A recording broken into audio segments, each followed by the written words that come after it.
नमस्कार दोस्तों, वैदिक मंथन चैनल में आपका स्वागत। आइए एक डिबेट और सुनते हैं सांजनी सर का। कोई मोहम्मद तुलसीदास आए हुए हैं, बड़ा गजब बात है। और अभिषेक तिवारी भी आए हैं। काफी समय है, छोटा छोटा करके सबको ले लेते हैं। चले मोहम्मद तुलसीदास से शुरुआत करते हैं। हाँ जी, मोहम्मद तुलसीदास बताएं क्या कहना चाहते हैं। जी सर। सर मेरा दोस्त होगा वहाँ पे पैनल में, अभिषेक तिवारी नाम हाँ के हाँ, डायरेक्टर। अभिषेक तिवारी भी नाम के कोई दिख रहे हैं मुझे। इनको जोड़ना है। हाँ जी सर। हाँ जी, अभिषेक तिवारी। वो जो पहले बंदे आए थे उनकी स्टोरी के लिए सॉरी, उनके साथ जो हुआ। सर मेरा आपसे अच्छा। क्वेश्चन ये था ना, हम्म। कि मेरा आपसे एक मत था कि सर ये जो आर्य समाज है, पहले तो सर मैं न्याय सूत्र पे ही आता हूँ। क्या वेदास जो हैं वो न्याय सूत्र को अथॉरिटी देते हैं कि न्याय सूत्र जो है वो डिसाइड करेंगे कि वेदों की भाष्य कौन करेगा और कौन नहीं करेगा? देखें, वेदों का भाष्य कोई भी कर सकता था, सबने किया है। और चूंकि जिस समय भाष्य हो रहे थे उस समय उस लैंग्वेज को सिर्फ ब्राह्मण ही जानता था, क्योंकि शूद्रों को एजुकेशन रोक दिया गया था। और भारत के लोगों का बेसिकली भाषा ही संस्कृत नहीं था। वो तो बुद्धिज्म में पाली प्राकृत डेवलप हुई थी। चूंकि इंटरनेशनल भेजना था किताबों को, इंटरनेशनल बच्चे आ रहे थे, तो एक कॉमन लैंग्वेज बनाई गई थी उनके लिए। इसका चूंकि भारत के सभी लोग नहीं बोलते थे वो भाषा, तो ये चीज थी ही नहीं, यहाँ की भाषा ही नहीं थी।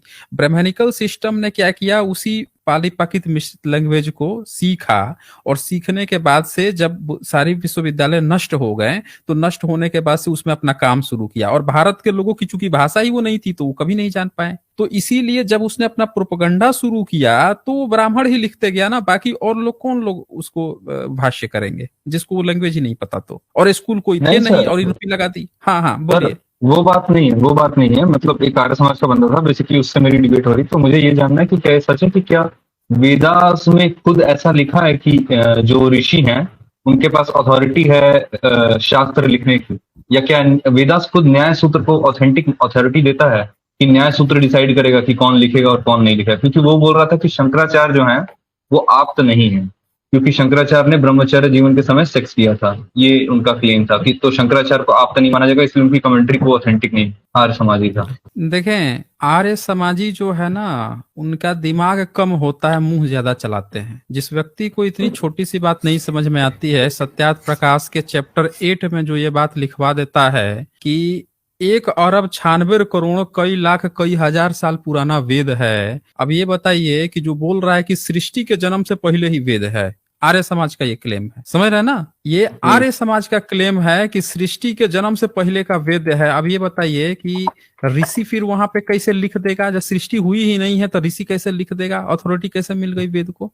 जब नहीं दुनिया सर, बनने वो से कह रहा था कि पहले। ऋग्वेद में लिखा है ऐसा कि न्याय को इजाजत है। क्या ये पूछना चाहते कि ऐसा लिखा भी है कि नहीं? हाँ, गप्पे मार रहा है। नहीं तो वो एविडेंस बताया ना कि कहाँ पे लिखा हुआ है, कोई मंडल सूक्त वो बताया ना, फिर हम देखते हैं। अब वो आर्य बोला है कि ऋषि को शास्त्र लिखने की इजाजत है और ऋषि आप होना चाहिए, और आपकी परिभाषा भी वो न्याय सूत्र से ले रहा है, न्याय दर्शन नहीं, से। न्याय दर्शन क्या वेद का हिस्सा है? यही तो पूछ रहा हूँ सर। वो क्लेम किए जा रहा है कि दोनों एक दूसरे पे इंटरडिपेंडेंट हैं। कैसे इंटरडिपेंडेंट है? न्याय मीमांसा तो बहुत बाद में आई है। और इनका वेद जो है, इनका जो सत्यार्थ प्रकाश जो है, वो तो कह रहा है कि 1 अरब 96 करोड़ साल पुराना है। तो ये किस आधार पे ये गपोड़ रहा है? ये तो बोल रहा है कि सूर्य चांद और तारे जो है उस पे भी मनुष्य रहते हैं। इनका जो आर्य समाज है, ये गपोड़ आप देखे हैं ना ये सब? जी सर, ये सब तो देखे हैं, ये सब देखे हैं। वेद जब 1 अरब 96 करोड़ साल पुराना है, तो न्याय सूत्र कब उतना पुराना है ये भी तो बता दें। अब ये बताइए कि न्याय सूत्र आपने लिखा अभी, अब वेद को आप क्लेम कर रहे हो कि वेद जो है 1 अरब 96 करोड़, तो दोनों एक दूसरे पर कैसे इंटरडिपेंडेंट हो जाएंगे? ये देखिए ना, ये सत्यार्थ प्रकाश जो है, इसका 8 चैप्टर है। जगत की उत्पत्ति में कितना समय व्यतीत हुआ है? क्वेश्चन सुनिए, जगत की उत्पत्ति। तो ये कहता है 1 अरब 96 करोड़, दयानंद सरस्वती, करोड़ कई लाख कई सहस्त्र वर्ष पहले जगत की उत्पत्ति और वेदों के प्रकाश होने में हुए हैं। अब ये बताइए कि अगर जगत की उत्पत्ति 1 अरब 96 करोड़, तो उस समय न्याय सूत्र कहाँ था? न्याय मीमांसा कहाँ थी? उनका तो उपनिषद तक नहीं था, तो न्याय मीमांसा कहाँ से हो गई? अगर न्याय मीमांसा 1 अरब 96 करोड़ साल पहले थी, ये करें ना पहले, ये दोनों एक दूसरे पर कैसे इंटरडिपेंडेंट हो सकते हैं? क्या वेद लिखते समय ये भी लिख दिया था क्या कि आज से इतना अरब करोड़ साल बाद जो न्याय मीमांसा लिखी जाएगी उस पर मैं डिपेंडेंट हूँ? ये भी लिखा है क्या इसमें? हाँ सर, एक क्लेम ही गलत है पूरी तरह से। ये क्लेम कर रहा है, तो जी नहीं तो सर, यही पता करना था कि क्या अब वेदों में ऐसा स्पष्ट अब लिखा है कि न्याय को अथॉरिटी है? नहीं, ऐसा कुछ भी कहीं नहीं लिखा है। और जो दयानंद सरस्वती है, वो दयानंद इनका आर्य समाज का संस्थापक, उसकी एक किताब है ऋग्वेद वेदादि भाष्य भूमिका, समझ रहे हैं ना? ऋग वेदादि भाष्य जी। भूमिका उसकी किताब है। उस किताब के 368 पेज पे लिखा है, जो सबसे पुराने वेद के भाष्यकार हैं महिधर उवट सायण, जो 14वीं-15वीं सदी के हैं। उससे पुराना इनका वेद का कोई भी भाष्यकार नहीं है। तो जो सबसे पहले भाष्यकार है महिधर उवट सायण, उनके बारे में क्या बोलता है दयानंद सरस्वती, वो सुनिएगा ध्यान से। वो कहता है, जो भाष्य उवट सायण महिधर आदि ने बनाए हैं वे सब मूलार्थ और सनातन वेद व्याख्यानों के विरुद्ध हैं। समझ रहे हैं? मतलब जो पहला जी सर। भाष्यकार है वेदों के, उन्हीं को गलत ठहरा रहा है। कह रहा है कि जो भाष्य उवट सायण महिधर आदि ने बनाए हैं वे सब मूलार्थ और सनातन वेद व्याख्यानों के विरुद्ध हैं, तथा जो इन नवीन भाष्यों के अनुसार अंग्रेजी, जर्मनी, दक्षिणी और बंगाली आदि भाषाओं में वेद व्याख्यान बने हैं वे भी अशुद्ध हैं। अब यहाँ पे सवाल ये आता है कि सबसे पुराना जो वेद का भाष्यकार है वो तो थे महिधर उवट सायण, और उन्हीं को दयानंद सरस्वती 19वीं सदी में गलत बता रहा है। अब जरा ये बताइए कि महिधर उवट सायण और दयानंद सरस्वती में कम से कम 400 सालों का अंतर है, और 400 साल में हिंदी भाषा आए हुए 150 साल भी नहीं हुए। 100 साल में हिंदी विकसित हुई है, पिछले 100 साल में बॉलीवुड ने विकसित किया है हिंदी को। अब जो 100 साल में भाषा हम सीख लिए, इन दोनों के बीच में 400 सालों का अंतर है, शब्दावलियां बदल रही हैं, और दयानंद सरस्वती पे प्रभाव है पाश्चात्य का। इसने एशियाटिक सोसाइटी जो अमेरिका की थी उसको बुलाया था, लेटर लिखे आप आइए, अपने हम उसका नाम आर्य समाज का नाम बदल देंगे, बदल भी लिया। तो थियोसॉफिकल सोसाइटी ऐसे करके उसने नाम भी बदल लिया। अब जरा एक बात सोचिए कि जब 400 सालों में शब्दावलियों का अंतर आता है, इस पर पाश्चात्य का प्रभाव पड़ रहा है, और अपने वेद के व्याख्यान को ये बदल रहा है दयानंद सरस्वती खुद से। और खुद से बदलने के लिए जरूरी था कि जो पहले से वेद चला रहा था उसको गाली दिया जाए, उसको रिजेक्ट किया जाए। तो दयानंद सरस्वती से पहले ये जितने बहुत सारे बंगाली ने वो किया था, वेद व्याख्यान लिखा तो है यहाँ पे, अंग्रेजी, जर्मनी, दक्षिणी, बंगाली, ये जितने भी वेद भाष्य थे सब के सब गलत हैं। दयानंद सरस्वती 19वीं-20वीं सदी में कह रहा है। और महिधर उवट और सायण जो है उसको कहा जाता है कि ये व्यक्ति अगर नहीं होता तो आज वेद नहीं बचे होते। समझ रहे हैं ना? एकमात्र 15वीं सदी का सायण जो है, जिसका एक भोजपत्र का पन्ना मैक्स मुलर को मिला था 1464 एडी वाला, वही सायण का है। तो सायण के बारे में ये कहा गया है कि अगर सायण नहीं होता 15वीं सदी में, और दूसरा सायण मैक्स मुलर को कहा है विवेकानंद ने, ये सायण के अवतार थे कि इन्होंने वेद छपवा लिया, बचा लिया वेद को, नहीं तो वेद तो खत्म था। इनके मंदिर में वेद नहीं है। जो आर्य समाजी ये बात क्लेम कर रहा है उससे पूछिए कि किस आधार पर दयानंद सरस्वती ने महिधर उवट सायण के वेद भाष्य को रिजेक्ट किया, किस आधार पे? मतलब ये तो कह दिया कि इनके भाष्य गलत हैं, और जितने भी ये लोग बनाए हैं ये भी भाष्य गलत है। किस आधार पर? इसके पास कौन सा भाषा विज्ञान था कि इसने ब्रह्मा के मुंह से जाके सुन के आया, और इसने भाषा संस्कृति समझ ली उस समय की, जब वेद लिखे गए थे तब की, जो बदल लिया और क्लेम कर रहा है कि न्याय के आधार पर ये करेंगे वो करेंगे। किस आधार पर ये तय कर रहे हैं? तो ये आपको उससे घुस के पूछना पड़ेगा, इनकी तुरंत वो आ जाएगी ना। और एक चीज और कि हाँ, किस आधार पर ये तय करेगा वो कि महिधर उवट सायण से पहले कोई भाष्य था, ये भी तो बता दें वो। अगर ये गलत थे तो किसका भाष्य सही था ये तो बता दे वो। क्योंकि फिर अगर किसी का भाष्य ही नहीं था तो किस आधार पे कर दिया वो, गलत साबित किस आधार पे किया है? क्वेश्चन उठ जाए। क्वेश्चन। अच्छा दरअसल सर एक और बात, सरस्वती खुद अपना भाष्य को सही साबित करने के लिए पुराने सबको गलत कह रहा था, ये यहाँ पे बात है। हाँ, आप बोलिए सर एक और बात। सर ये कह रहे थे कि क्या वेदांग, जैसे वेदांग का यूज किया जाता है पता करने के लिए कि वेदास का इंटरप्रिटेशन या क्या कहें तो भाष्य कैसे करना है, मैं कह रहा हूँ कि ये कहाँ पता चलता है हमें कि वेदांग का प्रयोग करना है? क्या ये वेदों में लिखा है कि वेदांग का प्रयोग करना होगा, या मतलब कोई कैसे हमें पता चलता है कि वेदांग का प्रयोग करना होता है वेदों के भाष्य के लिए, वेदांग के जो 6 हैं उसमें? देखें, जब वेद की ये बात कहते हैं तब वेदांग नहीं था, उपनिषद नहीं था, ठीक है। वेदांग क्या होता है? जो पुराने उपनिषद हैं, पुराने जो 6 उपनिषद हैं उन्हीं को ये कहते हैं वेदांग। फिर ये कहते हैं कि इन वेदांग जो है ना, वेदों के कुछ कुछ चैप्टर को मिला के बनाया गया है, जो कि झूठ बोलते हैं। दरअसल वेद ही खुद स्तूप की बात कर रहा है, बुद्ध की बात कर रहा है। सर एक चीज हाँ, आपको हाँ। इंटरप्ट इंटरप्ट करूंगा, सॉरी सर। मेरा सर हमारा आर्गुमेंट सर वो हिस्टोरिकली नहीं है। हम चाहते हैं कि उनके ही पर्सपेक्टिव से हम उनको गलत साबित करें। अगर वो मानते हैं कि वेद 1 अरब साल पुराने हैं, हम मानने को तैयार हैं, और वो इस बात को मानते हैं कि वेदांग से वेदों का भाष्य होता है, तो हम उससे उनको काटना चाहते हैं। मतलब हिस्टोरिकली तो हमें ठीक क्लियर है। है सारी चीजें। तो अब जो आपने कहा ना कि वेदांग से, तो फिर इनको ये साबित करना पड़ेगा ना कि दोनों में डिफरेंस क्या है। क्या वेदांग भी उस 1 अरब 96 करोड़ साल पहले बन गया था? ये भी तो इनको बताना पड़ेगा ना फिर। बिल्कुल अब दोनों उसी बिल्कुल समय सर। होगा, तो क्या ब्रह्मा ने ऋषियों को वेद दिया तो साथ में वेदांग दिया, या फिर जब वेद दे दिया तो वेदांग इन्होंने कब रचा? अच्छा, जब वेदांग रचा तो दोनों में कितना गैप था, और वेदांग रचने वाले ने क्या ये चीज अपने वेदांग में मेंशन कर दिया या वेद में मेंशन कर दिया कि ये इससे डिपेंडेंट है? ये भी तो तय करना पड़ेगा, क्योंकि दोनों होना चाहिए, तब एक दूसरे पर आप डिपेंडेंट दिखा सकते हो। ये नहीं कि एक बाद में आया है तो बाद वाले पे कैसे डिपेंडेंट हो जाएगा वो। आइंस्टीन की किसी थियरी के बिल्कुल सर। लिए और न्यूटन जिम्मेदार कैसे हो सकता है? हम्म, अब कोई कहे कि न्यूटन ही लिख के गया है कि आइंस्टीन की ये थियरी पर हम डिपेंडेंट है, ये कैसे पॉसिबल हो सकता है बताइए? तो सर हम इस समरी पे आ सकते नहीं हैं कि ऐसा न्याय ऐसा और तो नहीं। वेदांग का वेदों से कोई रिलेशन नहीं है। हम वेदों का इंडिपेंडेंट भाष्य भी कर सकते हैं, उसे मान सकते हैं। बिल्कुल कर सकते हैं। इन्होंने जो वेदांग लिखे हैं उन वेदांगों को चोरी किया है बुद्धिस्ट की कुछ किताबों से, जैसे गौड़पद की किताब से इन्होंने मांडुक्य उपनिषद और इस तरह के कुछ उपनिषदों की चोरी की है। तो लेकिन ये अच्छा झूठ सर, बोलते हैं कि ये वेदों में से लाया गया है। जी बिल्कुल सर। एक और मेरा प्रश्न था, ये वाला पॉइंट तो बहुत ही आपने क्लियर ही बोल्ड कर दिया सर। क्या आर्य समाज में, जैसे कि मैं विशुद्ध मनुस्मृति पढ़ रहा था, ठीक है, तो बहुत ही भयानक लेवल का वो तो लीपापोती मार दिए हैं। मतलब वो बेसिकली कह रहे हैं कि जहां जहां कॉन्ट्रडिक्शंस दिखेगा, और कॉन्ट्रडिक्शन में भी बुरे श्लोक को खारिज कर रहे हैं, अच्छे श्लोक को नहीं खारिज कर रहे हैं। अगर 2 श्लोक में कॉन्ट्रडिक्शन है तो दोनों खारिज हो जाने चाहिए ना, ये खाली बुरे वाले को खारिज कर रहे हैं। तो मुझे नहीं समझ रहा कि विशुद्ध मनुस्मृति में ये जो रीजन दिए हैं कि इस श्लोक को खारिज किया था, इस श्लोक को खारिज किया जाता है। जैसे कि मैं आपके सामने एक श्लोक खोल देता हूँ, जैसे वो श्लोक नहीं कि शूद्र का इकलौता कर्म क्या कहते हैं, तीनों वर्णों की सेवा करना है, ठीक है। तो उसमें ये क्या बदल के लिख दिए हैं, ये फेर बदल करके लिख दिए हैं कि शूद्र का जो कर्म है, क्या कहते हैं, जो शूद्र वर्ण को प्राप्त करता है उसका कर्म सेवा करना है। तो वहां पे क्या लिखा है, मतलब एग्जैक्ट ट्रांसलेशन क्या होगा? विशुद्ध मनुस्मृति सही मानी जाए या ये वाली मनुस्मृति सही मानी जाए? और क्या सर विशुद्ध मनुस्मृति में जातिवाद है? क्या वर्ण व्यवस्था क्या कहते हैं जन्म से ही है? क्या इसका सबूत मिलता है हमें? इनके विशुद्ध मनुस्मृति का चैप्टर 2 का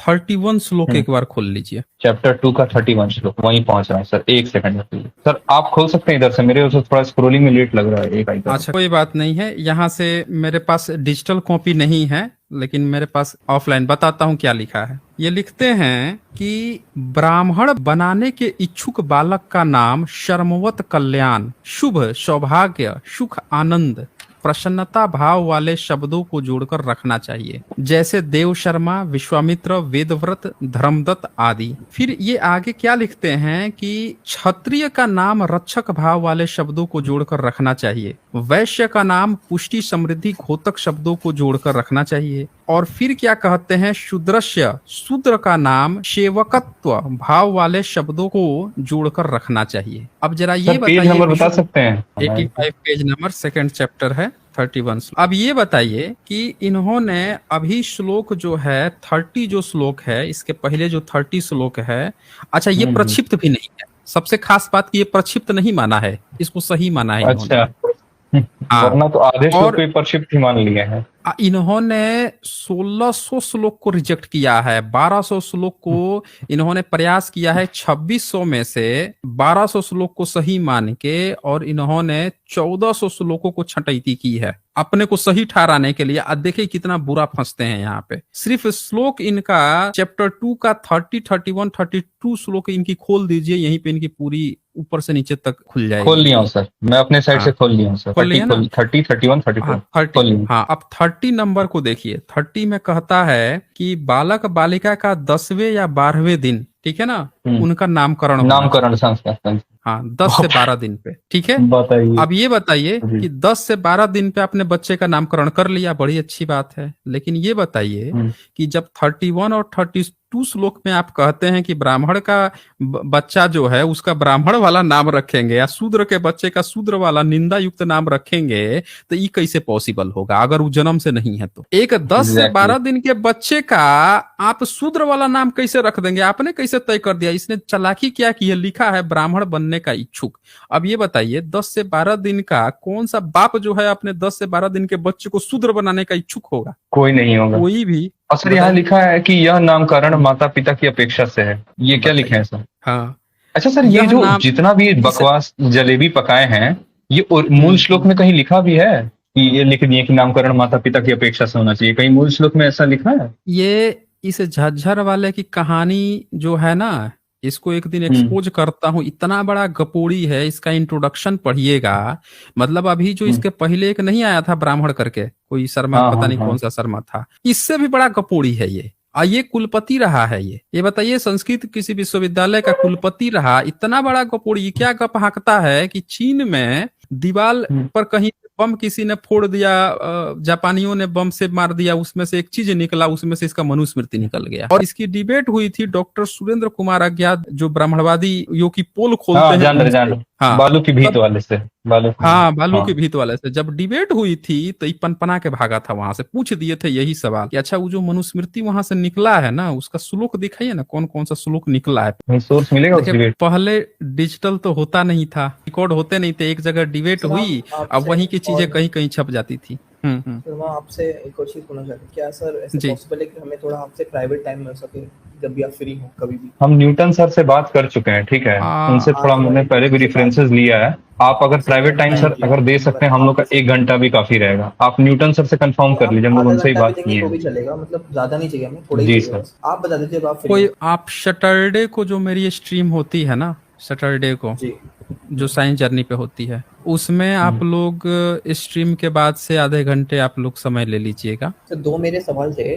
सर एक सवाल तो ये था कि सर एक बार आपने अपनी वीडियो में जिक्र किया था इंडस वैली के बारे में। वहाँ पर आपने बताया था कि जर्मनी के किसी रिसर्च पेपर में ये साबित किया था कि इंडस का जो स्तूप, वो जो स्तूप जैसी आकृति थी, जो फर्स्ट एडी का बताया गया है एएसआई के द्वारा, वो फर्स्ट एडी का नहीं था, 4000 उसी का था ईयर्स का। सर वो रिसर्च पेपर में मिल सकता है क्या? मतलब प्रोवाइड कर सकते हैं? वो प्रोवाइड करा दूंगा मैं, उसी दिन मैं आपको प्रोवाइड करा दूंगा। वो है, एक नहीं कई पेपर हैं, और बाकायदे कहाँ छपा है, सब चीज है। और सर एक लास्ट चीज और थी सर, ये बुद्धा के, और उसको खुद से भी अगर सर्च करना चाहते हैं ना, तो वीडियो शायद 100 है साइंस जर्नी पे, उस पे जो बताया है उसको सर्च कीजिएगा तो मिल जाएगा। हाँ नहीं, मैंने उसमें सर्च किया था, पर मेरे को मतलब शायद ये आपका वो आपने जो बोला था। अच्छा, मैं प्रोवाइड करा दूंगा। दूसरी चीज ये थी सर, बुद्धा के प्रूफ पर, मतलब वैसे तो बुक है the Buddha and the sahib Charles Allen की, उसके बाद KN श्रीवास्तव का एएसआई का पूरा वो भी है, जो ऐसे के डायरेक्टर थे, एक्स डायरेक्टर।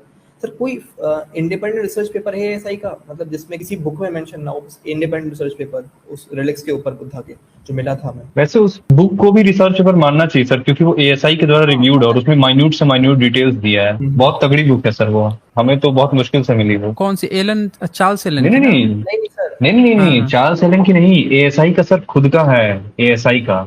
हम अगर आपको चाहिएगा हम दे सकते सर, वो बहुत ऑथेंटिक है, क्योंकि ये लोग चार्ल्स एलन को क्या है ना, तुरंत विदेशी बोल देते हैं, तो हम सीधे एएसआई का पटक देते हैं। विदेशी नहीं, इनके विदेशी बोलने से थोड़े होगा। अपना विदेशी के लिए दिन रात जो है ओपेनहाइमर चिल्ला रहे हैं, और ये पता नहीं कौन सोर्गेंडर चिल्ला रहे हैं। जब दूसरे अपना यहाँ का कुछ दिखे तो विदेशी हो गया। वो भारत में ही जन्म लिया था वो व्यक्ति, और कोई मतलब चार्ल्स एलन भारत में ही जन्म लिया था। जी सर। और कोई एविडेंस सर, और मतलब फर्दर एविडेंस हमें मिल पाए? मतलब ये तो वैसे ही एविडेंस पर्याप्त है, पर फिर भी हमें और एविडेंस अगर मिल पाए तो। एक दिन स्ट्रीम में एक सोच रहा हूँ कि सम्राट अशोक से पहले और बुद्धा के जन्म के समय के बीच के क्या क्या साक्ष्य हैं, इस पर एक दिन स्ट्रीम करूंगा मैं, जल्द ही करूंगा। उसमें आप लोगों को बहुत सारे प्रमाण दिखाऊंगा। एक जो नीलगिहुआ का जो इंस्क्रिप्शन है, नीलगिहुआ, कुछ लोग है ना सर, वो लोग चैलेंज देते हैं कि बुद्धा को प्रूफ कर दो, तो उनको अपना स्ट्रीम बंद करना पड़ता है बीच में। स्ट्रीम बीच में बंद करना पड़ा था। किसने चार्ल्स एलन की बुक खोल दी थी, अब नाम नहीं लूंगा यहाँ पे मैं, हम नाम नहीं लेंगे, लेकिन बीच में उनको स्ट्रीम बंद करनी पड़ी थी। अब नाम नहीं लेंगे, आपके चैनल पे हम किसी और का प्रमोशन नहीं करेंगे, लेकिन स्ट्रीम बंद करनी पड़ी थी, इनाम रखे थे।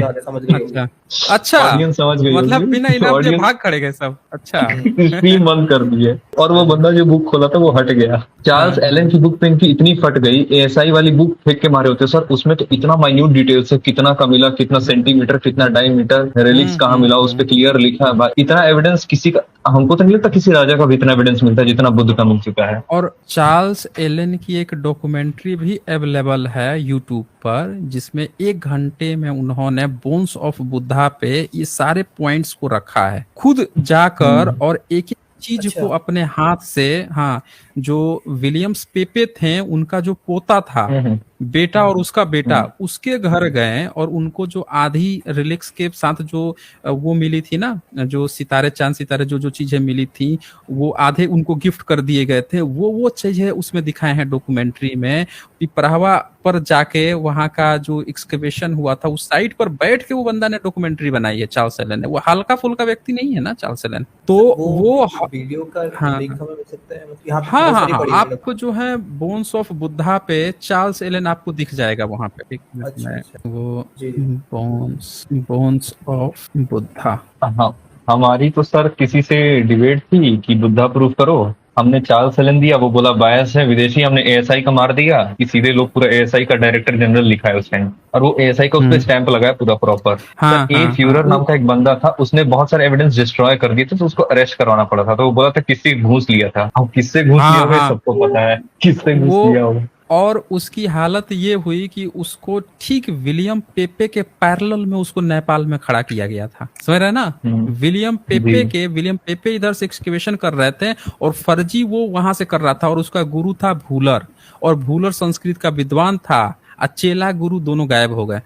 पहले चेला गायब हुआ, पकड़ाया तो इस्तीफा देके भागा चार्ल्स एलन, उसकी भी पोल खोले हैं। और फिर भूलर जो है गया नदी की तरफ, सुसाइड कर लिया कि पता नहीं क्या कर लिया। दोनों भाग गए, दोनों प्रोपोगंडिस्ट। और इनको विलियम पेपे को छुट्टी नहीं दिया जा रहा था। जब इन्होंने ये बता दिया ना कि हमें वहां पे चीजें मिल गई है, हमें वो चीज निकालनी है, रिसर्च करनी है, तो इन लोगों को वो चीज नहीं दी जा रही थी। तो ये हालत थे। खैर, ये बोन्स ऑफ बुद्धा जब आप सर्च करेंगे तो आपको एक वीडियो बुद्धा करके आएगा और एक वुडू 1982 आएगा। तो एक में जो पहला वाला है जो 54 मिनट 56 सेकंड का है, उसको देखिएगा। दूसरा में उसी को कट करके 44 मिनट 58 सेकंड में किया गया है, ठीक है ना। उसको आप देखिएगा। अच्छा। वो खुद उनकी डॉक्यूमेंट्री बनाया उनने जी। सर, ये जो ऋग्वेद का मंडल 10 है और सूक्त 129, क्या इसमें कहीं न्याय फिलॉसफी का मेंशन आता है मंडल 10 में? मंडल 10 में, मंडल 10 को तो बहुत बाद में ऐसे ही बताया जाता है कि बाद में एड किया है, लेकिन मंडल 10, एक मिनट मुझे निकालने देख लेते सर। चैप्टर 10 का सूक्त बताइए, कौन सा सूक्त? यहाँ पे लोग मेंशन कर रहे हैं बुक 10 चैप्टर 129 ऑफ ऋग्वेदा। तो बुक आई गेस मतलब मंडल ही लोग कहते हैं। हाँ हाँ, वो 10वां मंडल का। अब फिर उसमें चैप्टर होता है ना, 10वें मंडल में मतलब एक सूक्त होगा, 129 लिख रहे हैं। अच्छा, हाँ, 129 कह रहे हैं, अगर देख लीजिए है भी कि नहीं 129। मैं निकाल देता हूँ। 134, 126, 127, 129। हाँ, 129 का। और इसमें श्लोक संख्या बताएंगे ये लोग? अब ये तो नहीं बता रहे, लिख रहा है कि the Rigvedic hymn 10.129 speaking of creation mentions a time there was neither existence nor, मतलब वहीं जलेबी पकाए अपनी। अरे तो यहाँ पे ये लिखा है 7वां नंबर श्लोक में, इस सृष्टि की उत्पत्ति कहाँ से हुई, किसने इसे रचा और किसने इसकी रचना नहीं की। दिव्य धाम में निवास करने वाला इन सृष्टियों का जो स्वामी है, वो ही इसकी रचना के संबंध में जानता है, हम लोग नहीं जानते।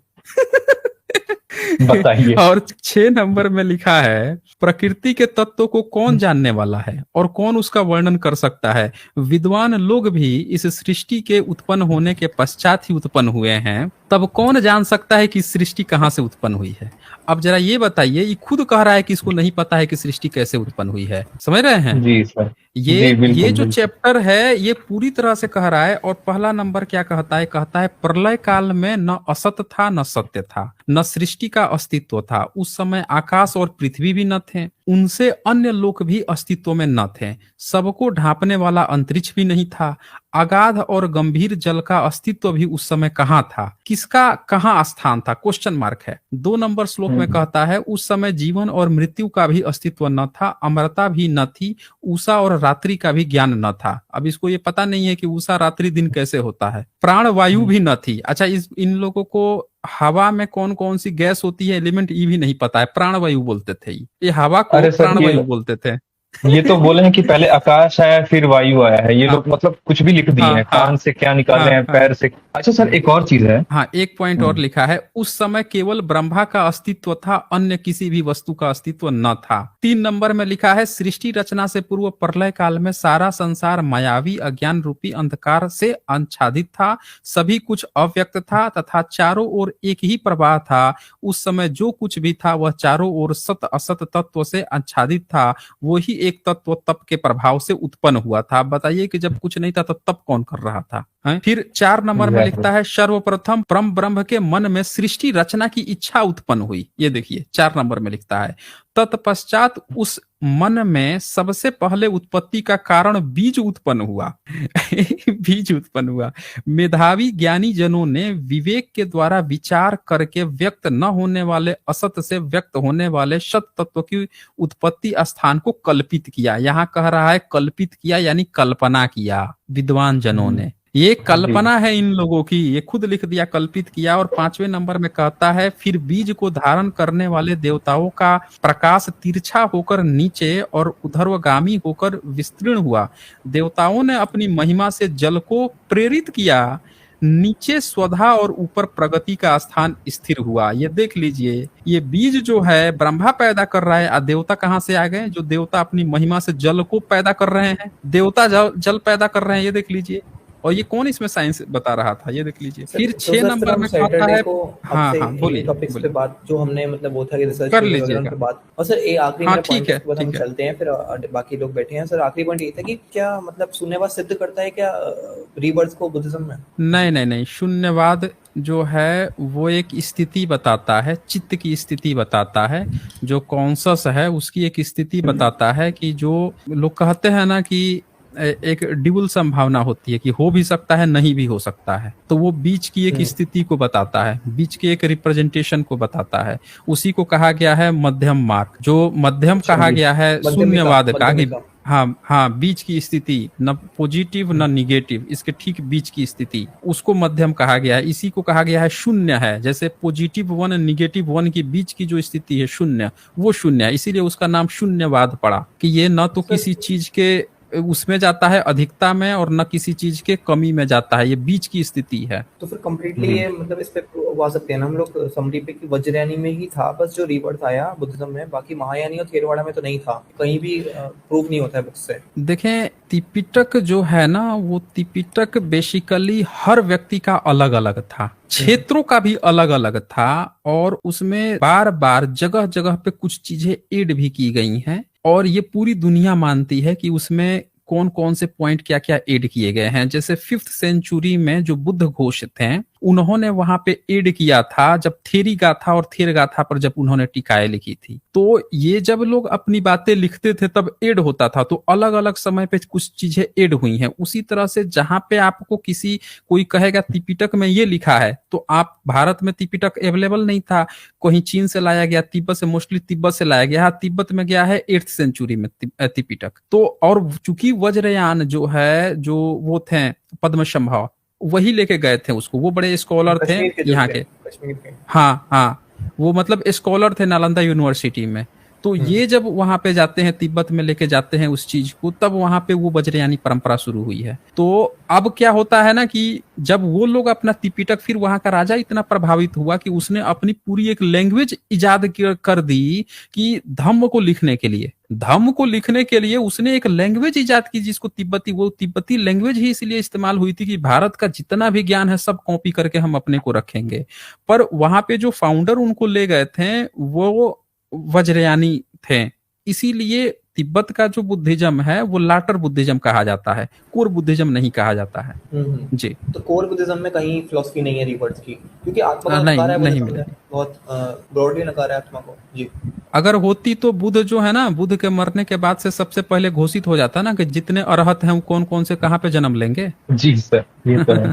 अच्छा सर, ये मैं लास्ट पे कंक्लूड करना चाहता हूँ कि जो विशुद्ध मनुस्मृति है, इसमें जो 12वां चैप्टर है, उसमें तो मेंशन आया ना सर कि क्या कहते हैं कि क्या कर्म करोगे तो अगले जन्म में क्या जन्म मिलेगा, उसमें है ना विशुद्ध मनुस्मृति में? हाँ बिल्कुल होगा। इनके यहाँ पुनर्जन्म ब्राह्मणिज्म में है और ब्राह्मण हमेशा ही पुनर्जन्म बुद्धिज्म में बताता है ताकि उसको अपना सबूत न देना पड़े। मतलब समझ रहे ना, सबूत का ठिकरा बुद्धिज्म पर डालता है कि बुद्धिज्म मानता है इसलिए तुम मेरा भी मान लो। सर वो ये भगवद कहना गीता चाहता की है बेसिकली। ओल्डेस्ट मैन्युस्क्रिप्ट के बारे में पूछ रहा था ना अभिषेक, तो पूछ ले। हाँ सर, ये भगवत गीता की ओल्डेस्ट मैन्युस्क्रिप्ट जो आप बोल रहे थे कि नहीं मिलती है, तो सर न्यूटन सर तो सर उन्होंने बताया था ना कि गीता प्रेस तो यही कहता है कि शंकरा की मिली है। नहीं, शंकराचार्य का कोई एविडेंस नहीं है। सबसे जो ओल्डेस्ट उसका बात करेंगे गीता की, भगवत गीता की, तो भागवत गीता उस समय नाम नहीं था उसका, क्योंकि गीता का मतलब होता है गाया हुआ, जो गाया जाता हो, और भागवत शब्द जो है वो बुद्धिस्ट का शब्द है। भगवतो कोनागमनश्च,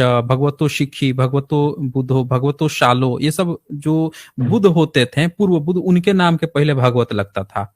जो नीलगिहवा का इंस्क्रिप्शन है, जो लोग बोलते हैं ना कि बुद्ध से पहले किस चीज का सबूत है, वहां पे लिखा हुआ है बकायदे कि यहाँ पे कोणागमन बुद्ध की पहले से स्ट्रक्चर था और हम जो है इसको फिर से वो कर रहे हैं, बनवा रहे हैं, अपग्रेड कर रहे हैं। उस इंस्क्रिप्शन पे लिखा है, और वो इंस्क्रिप्शन जो है ईसा से भी 250 साल पुराना है, समझ रहे ना। यानी कि जो सम्राट अशोक की जो लोग बात कहते हैं ना कि सम्राट अशोक सब वही बनाए हैं, तो सम्राट अशोक के समय में लिखा गया है कि उनसे पहले वहां पे था कोणागमन बुद्ध का, उस पर वो बनाए हैं। पूर्व बुद्धों की बात आ रही है। तो भगवत शब्द इन लोगों का नहीं है। लिखित प्रमाण है कि भगवत शब्द बुद्धिस्ट का है, और बुद्धिस्ट के लिए भगवत यूज होता था। गीता मतलब गाया हुआ होता है। इनका भागवत गीता का सबसे जो ओल्डेस्ट प्रमाण है वो अलबरूनी, जो अलबरूनी मुस्लिम जो था अबू रहमान, उसके किताब में जिक्र मिलता है जो वासुदेव है, कृष्ण नहीं, वासुदेव है, जो एक शूद्र है, शूद्र में जन्म लिया है, समझ रहे हैं ना। और वो बताता है कि वो एक जाट फैमिली में जन्म लिया है, शूद्र है। ये वासुदेव तो शायद वही है ना जो कनिष्क का वंशज थे, वासुदेव द्वितीय। हाँ, आप सही पहचाने, बिल्कुल सही पहचाने। तो वो फिर मतलब वहां के उसके समय में ये मान्यता थी कि कृष्ण को उस समय शूद्र समझते थे। ये आजकल छत्री छत्री कहने शुरू कर दिए हैं। अलबरूनी साफ साफ लिख के गया है कि वो जो है वो ये बात कहता है वो शूद्र में था, और वो इस तरह की बातें करके गया है, लिख के गया है। लेकिन जब वो अर्जुन को बताता है कि कुछ उपदेश दिया है, उसी में थोड़ा बहुत जिक्र मिलता है, लेकिन वहां पे ब्राह्मणी व्यवस्था की बात नहीं मिलती है। आप एक डेडिकेटेड सर स्ट्रीम कर दीजिए ना, जिसमें विशुद्ध मनुस्मृति में जिन जिन श्लोकों पे ये हटाए हैं ना, जो लेटेस्ट आई है 2020 वाली वर्जन सुरेंद्र कुमार की, उसमें रीजन दिए नहीं, जैसे है ना कि क ख ग करके रीजन दिए कि इस वजह से ये श्लोक जो है इनके हिसाब से अच्छा सही श्लोक नहीं, इसलिए उसको हटाए हैं। आप उन रीजन का एक बार खंडन कर दीजिए सर, क्योंकि मुझे तो देख के ही लग रहा है कि वो बनावटी रीजन है। इस पर स्ट्रीम हुई है विशुद्ध मनुस्मृति पर। यहाँ पे मेरा और एक स्वामी सत्यानंद जी महाराज हैं, हम दोनों का कॉम्बिनेशन होगा। इल से सीरीज शुरू हुई है, उस पे हुई है, उस पे हम लोगों ने इस पर डिटेल्ड में कई वीडियो बनाए हैं विशुद्ध मनुस्मृति के खंडन पे। अच्छा, ठीक ठीक। अच्छा सर, ये कह रहे थे कि अगर बेटर रहेगा ना सर कि अगर आप समय निकाल देते हम लोग के लिए, आप और अगर बेटर ये भी रहता कि अगर जो महाराज जी थे जो आपके साथ रहते हैं, जो आर्य समाज छोड़ के आए हैं, उनका भी समय मिल जाता, तो अगर पॉसिबल हो करवा देंगे, और इस पॉइंट पर इसको हम लोग पूरा क्लियर कर देंगे। ठीक है ना, ठीक है फिर, okay, thank you sir ji, thank you. हाँ, आज बस इतना ही, फिर मिलेंगे हम अगली वीडियो में अगले जानकारी के साथ। तब तक के लिए नमस्कार।